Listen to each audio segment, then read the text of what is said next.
दर्शकों नमस्कार।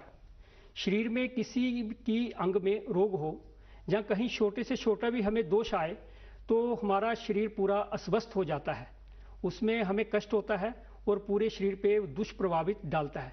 लेकिन कुछ ऐसे अंग हैं जहाँ पे अगर हमें दोषपूर्ण आता है, उसमें कोई त्रुटि आती है या उसमें वो रोगी हो जाता है तो हमें ज़्यादा कष्ट उठाना पड़ता है। जैसे हम उदाहरण के तौर पे लेते हैं, हमारी आँख ही है, दृष्टि है देखने की। अगर हमारे आँख में रोशनी चली जाए, कम हो जाए, तो हमारे लिए बहुत बाधा आती है शरीर को संचालन करने के लिए, या शरीर के इससे कर्म इंद्रियों को पूरे का पूरा जो अपना सही काम करती हैं। तो आज हम इसी पे बात करेंगे, जो आँखों की रोशनी है इसको हम कैसे पूर्ण रूप से स्वस्थ बना के रखें। आंखों को रोशनी जो है हमें पूरे जीवन भर मिलती रहे और हम देखते रहें। लेकिन आजकल ये देखा गया बहुत बड़ी समस्या है कि आंखों की रोशनी सिर्फ उम्र के हिसाब से नहीं, उम्र से पहले ही बच्चों में भी वो कम होती जा रही है और उनको भी चश्मों का प्रयोग करना पड़ता है। आइए इसके बारे में जानते हैं, ये रोशनी क्यों कम हो रही है और अगर कम हो गई है इसका क्या उपचार है, और उपचार करने के बाद हम इसको किस प्रकार स्थिर रख सकते हैं पूरे आजीवन के लिए। तो इस पर चर्चा करने के लिए आज हमारे स्टूडियो में उपस्थित हुई हैं डॉक्टर लोतिका भारती जी। डॉक्टर साहब, आपका बहुत बहुत स्वागत है स्टूडियो में। डॉक्टर साहब, जब जैसे देखा जाए कि वैसे तो कोई भी रोग जो है अच्छा नहीं है शरीर के लिए, हर एक कष्टदायक है और कष्टपूर्ण ही होता है। लेकिन जैसे आंखों की बात करें, आंखों की रोशनी आज एक बहुत बड़ी समस्या बन गई है, सिर्फ बुजुर्गों के लिए नहीं, बड़ों के लिए नहीं, छोटे बच्चों के लिए भी। इसके जिसे नेत्र ज्योति कहा जाता है, ये नेत्र ज्योति तो किस प्रकार कम होती है? उम्र के हिसाब से कम होती है या हमारे कोई गलत आदतों के साथ कम होती है? देखिए, आप नेत्र ज्योति की बात कर रहे हैं ना, आपने अभी जैसे कहा कि सबसे ज्यादा जरूरी है जी।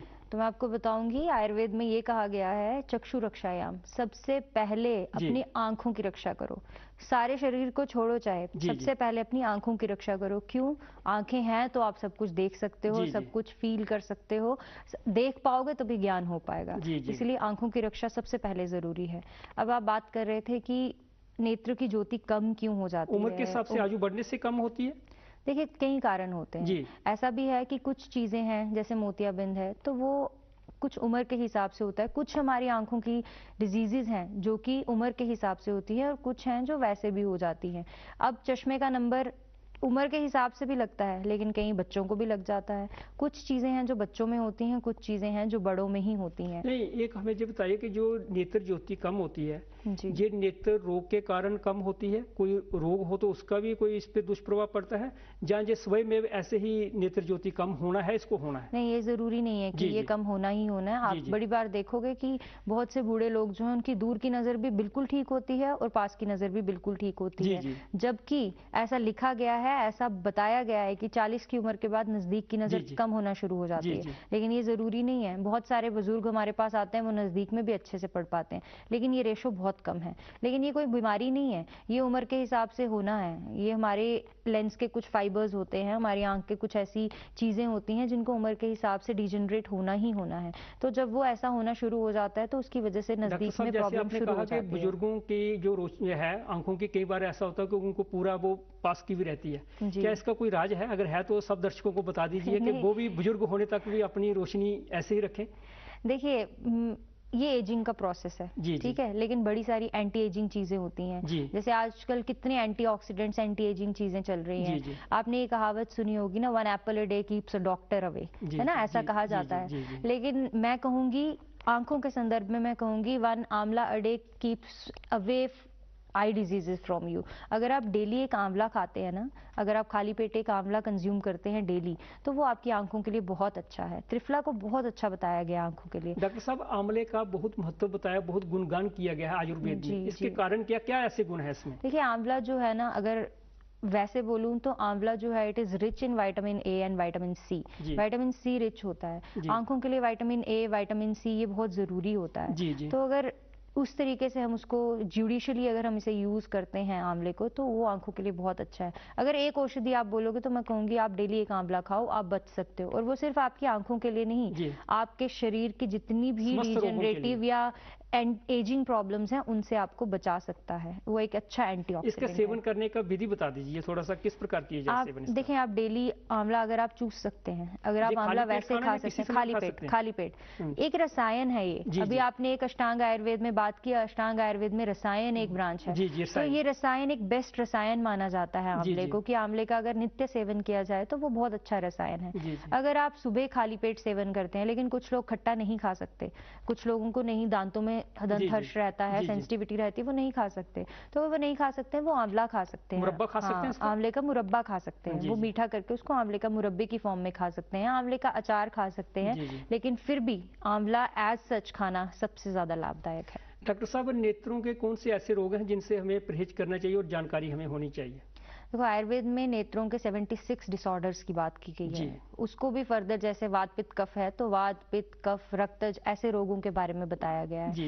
लेकिन कुछ जनरल प्रॉब्लम्स मैं आपसे बताऊंगी, जैसे आजकल ज्यादा, अभी आपने कोविड के दौरान ही देखा, कोविड के दौरान स्कूल्स बंद हो गए और सब कुछ ऑनलाइन चलना शुरू हो गया। इतना डिजिटल मीडिया जो पहले नहीं होता था, अब यूज होना शुरू हो गया। पहले चश्मे कहाँ होते थे, पहले लोग चश्मे बहुत रेयर पहनते थे, लेकिन आजकल छोटे छोटे बच्चों को चश्मे लग गए। क्यों? क्योंकि हम साइंटिफिकली बहुत आगे बढ़ रहे हैं, डिजिटल मीडिया के बहुत करीब जा रहे हैं। उस वजह से क्या हो रहा है, चश्मे भी जल्दी लग रहे हैं। तो आप क्या, कुछ ऐसी चीजें हैं आयुर्वेद में बताई गई हैं जिनका आप सेवन करते हैं, जिन नियमों का आप पालन करते हैं, वो मैं आपको एक एक करके बताऊंगी। जैसे अगर नियमों की बात करूं तो जैसे सुरमा लगाया जाता था पहले, आजकल उसको कॉस्मेटिकली बता दिया कि ये कॉस्मेटिक की चीज है, बट सुंदरता बढ़ाने के लिए। लेकिन नहीं, वो सुरमा नहीं, जो हमारे घर पे दादी नानी सुरमा बनाती हैं, वो सुरमा अगर आप डेली उसका इस्तेमाल करते हैं तो आंखें बहुत स्वस्थ रहती हैं, अच्छी रहती हैं। बाजार का सुरमा और जो घर में सुरमा बनता है उसमें क्या अंतर है? अंतर होता ही है। जो बाहर हमें मिलता है दैट इज केमिकल ओरिएंटेड ना, वो केमिकल से बनाया जाता है, वो आंखों के लिए इतना अच्छा नहीं है। अभी तो बहुत हर्बल भी आने लग गए हैं, लेकिन फिर भी वो केमिकल्स ही होते हैं, वो बिल्कुल उस तरीके से नहीं बने होते। लेकिन जो घर का सुरमा होता है वो बेस्ट होता है, हमें वो यूज करना चाहिए। सुरमे के साथ मैं आपको बोलूंगी कि कुछ चीजें हैं जिनका दर्शकों को जानना भी बड़ा जरूरी है। एक नॉर्मल बंदे को ये चीज पता होनी चाहिए, आप डेली रात को नाक में ऑयल लगाएं, सोने से पहले अपने पाँव के तलवों की मालिश करें। ऐसा बोला जाता है कि अगर आप अपने पाँव की रक्षा करते हैं, अगर अपने पाँव को स्वस्थ रखते हैं, आपकी आंखें भी स्वस्थ रहती हैं। आप अपने पाँव की मालिश करें, नाक में तेल लगाएं, रात को अगर सुरमा लगाएं तो बहुत अच्छी बात है, सुबह सुरमा लगाएं तो बहुत अच्छी बात है। अपने खाने में कुछ ऐसी चीजें ऐड करें अपनी डाइट में जो कि vitamin A, vitamin C, beta carotene rich हों। जैसे फॉर एग्जांपल अभी मैंने आंवला बोला, त्रिफला का सेवन आप कर सकते हैं, शतावरी है, अश्वगंधा है। इसमें क्या क्या चीज पड़ती है? त्रिफला में तीन चीजें आती हैं, आंवला आता है, बहेड़ा आता है और हरड़ आती है। अगर आप कॉम्बिनेशन, आजकल फ्रीक्वेंटली अवेलेबल है, त्रिफला का पाउडर मिलता है, त्रिफला टैबलेट फॉर्म में भी मिलता है, अगर आप उसका भी डेली सेवन करते हैं वो आंखों के लिए बहुत अच्छा है। हरे पत्ते की जितनी सब्जियां, हरे पत्ते वाली सब्जियां जो आती हैं, जैसे पालक है, वो सब बहुत अच्छा है। जैसे लाल पीले जो फल रहते हैं वो आंखों के लिए बहुत अच्छे होते हैं, जैसे पॉमग्रेनेट हो गया, अनार, गाजर, ये सब चीजें बहुत अच्छी हैं। बेरीज बहुत अच्छी हैं। नॉनवेज की तरफ अगर बात करूं तो फिश को बहुत अच्छा आंखों के लिए माना जाता है। Salmon fish is rich in omega 3 fatty acids, वो बहुत अच्छी है आइज के लिए। तो आप फिश का सेवन कर सकते हैं, अंडों का सेवन कर सकते हैं, दूध का सेवन कर सकते हैं। ये सब चीजों को अगर आप अपनी डाइट में डालते हैं तो हमारी आंखें स्वस्थ रह सकती हैं। जी, मोतियाबिंद क्यों होता है, कैटरेक्ट जो होता है आंख में, इसके कारण क्या रहते हैं? मोतियाबिंद के बड़े कारण हैं। एक तो एज ही उसका कारण है, जो आपको 90% में कहूँ 80%, 90% जो आपको मिलता है मोतियाबिंद वो उम्र के हिसाब से होता है, दैट इज सिनाइल। तो उसको निकलवाना ही है। लेकिन कुछ कारण ऐसे भी होते हैं, जैसे रेडिएशंस की वजह से हो जाता है, या कुछ ऐसी दवाइयां होती हैं जिनका हम बहुत ज्यादा सेवन करते हैं, बहुत लंबे समय तक सेवन करते हैं, उसकी वजह से भी मोतियाबिंद बन जाता है। तो उनको, हमें उसकी नॉलेज होनी चाहिए कि हमें उन चीजों का सेवन कम करना है, या इन चीजों से, जैसे रोशनी में रेडिएशंस का बहुत असर पड़ता है आंखों पे, उन चीजों से हमें बचना। जी। इसके तो एक तो आपने बता दिया मोतियाबिंद, और भी कई प्रकार के रोग हो सकते हैं। हाँ जी, बहुत सारी प्रॉब्लम्स जैसे रेडिएशन ओरिएंटेड या फिर ऑक्यूपेशन रिलेटेड प्रॉब्लम्स होती हैं। इन सब रोगों से बचने के लिए हमें कौन सी दवाइयों का सेवन करना चाहिए, या अपने लाइफस्टाइल में किस प्रकार हमें परिवर्तन लाना चाहिए? मैंने जैसे अभी आपको बताया कि कुछ चीज़ों को आप अपना सकते हैं अपनी डाइट में। ये चीज़ें अगर खाने के लिए आप डालते हैं, जो मैंने अभी खाने के लिए बताई, अगर वो डालते हैं तो आंखें स्वस्थ रह सकती हैं। कुछ मैंने आपको विहार यानी कि कुछ लाइफस्टाइल चीज़ें बताई आपको, फॉर एग्जांपल वॉक करना या फिर पाँव की मालिश करना, देन सिर में मालिश करना, ये सब चीज़ें भी अगर आप करते हैं तो आप अपने आंखों के रोगों से बच सकते हैं। मेरा कहने का तात्पर्य ये था कि हम मोबाइल को रात को कितनी देर तक देख सकते हैं? क्या मोबाइल का भी असर पड़ता है हमारी आंखों पर? बहुत, मैंने अभी तो आपको बोला कि ऑनलाइन क्लासेस की वजह से तो ये प्रॉब्लम हुई। रात को हम कब तक देख सकते हैं? कितना देखना चाहिए? रात को देखो, अंधेरे में मोबाइल को कभी नहीं देखना चाहिए। अंधेरे में आजकल बड़ा यंग जनरेशन क्या कर रही है, लाइट्स फाइट्स ऑफ की, रजाई पकड़ी और फोन चलाते रहे। ऐसा नहीं होना चाहिए।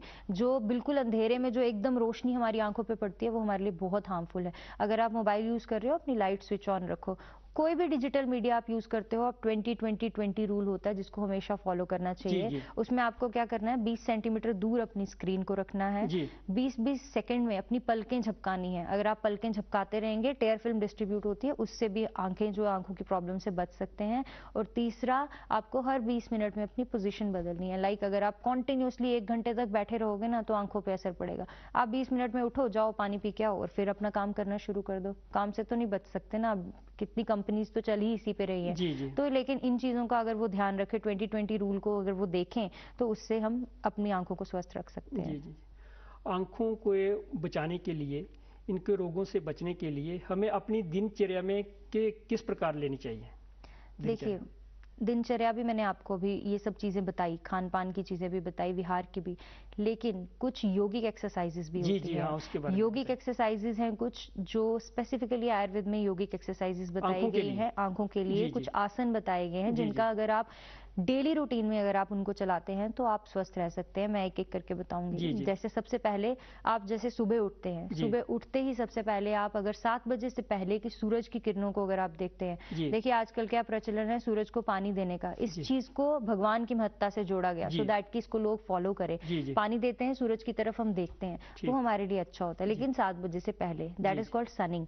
उसके बाद आपको पाल्मिंग एक एक्सरसाइज होती है, आपके हाथों को इस तरीके से रब करना है, उस पाम की हीट को जो है आंखों पे एब्जॉर्ब करना है। कितनी बार लगाना है?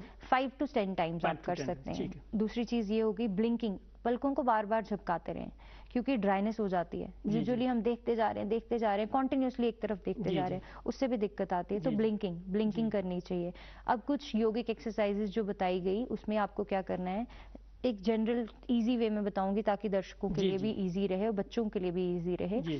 आपको जैसे अपने अंगूठे को अपने सामने रखना है एकदम से, तो कुछ पोजीशंस हैं जिस पोजीशंस में आपको अपने आई बॉल को घुमाना है। अपनी गर्दन को बिल्कुल स्ट्रेट रखें, अपने अंगूठे को जैसे बिल्कुल राइट की तरफ लेके गए, फिर वापस लेके धीरे धीरे ऐसे करना है। वैसे लेफ्ट साइड लेके गए, फिर वापस लेके आए। इसके साथ दृष्टि को भी घुमाना है, अपनी दृष्टि को ही घुमाना है, गर्दन को नहीं। बिल्कुल अपनी आंखों को जैसे ऊपर की तरफ लेके गए अंगूठे को, वापस लेके आए, फिर नीचे की तरफ लेके गए, फिर वापस लेके आए। अब डायगनल, इस तरीके से डायगनल, डायगनल, वैसे ही इस तरीके से और लास्ट में सेंटर में रख के एक गोलाकार अवस्था में सर्कमफ्रेंशियल, इस तरीके से क्लॉकवाइज और फिर एंटी क्लॉकवाइज।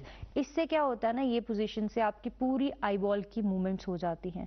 और ये आईबॉल की मूवमेंट से क्या होता है, हमारी जो आंखों की मसल्स होती हैं, देखो आजकल ज्यादा प्रॉब्लम क्या होती है, आंख से पानी आ रहा है, आंखों में दर्द हो रही है, मुझे धुंधला दिखना शुरू हो गया। वो क्यों होता है? क्योंकि आंखों की पेशियां, मांसपेशियां जो होती हैं वो थक जाती हैं। लेकिन इन एक्सरसाइजेस को करने से क्या होता है, हमारी मसल्स टोन अप हो जाती हैं। डॉक्टर साहब आपने बहुत जानकारी दी, लेकिन स्तूड़ी की घड़ी की जो सुइयां है ना, वो हमें और अनुमति नहीं दे रही हैं कि हम और चर्चा करें।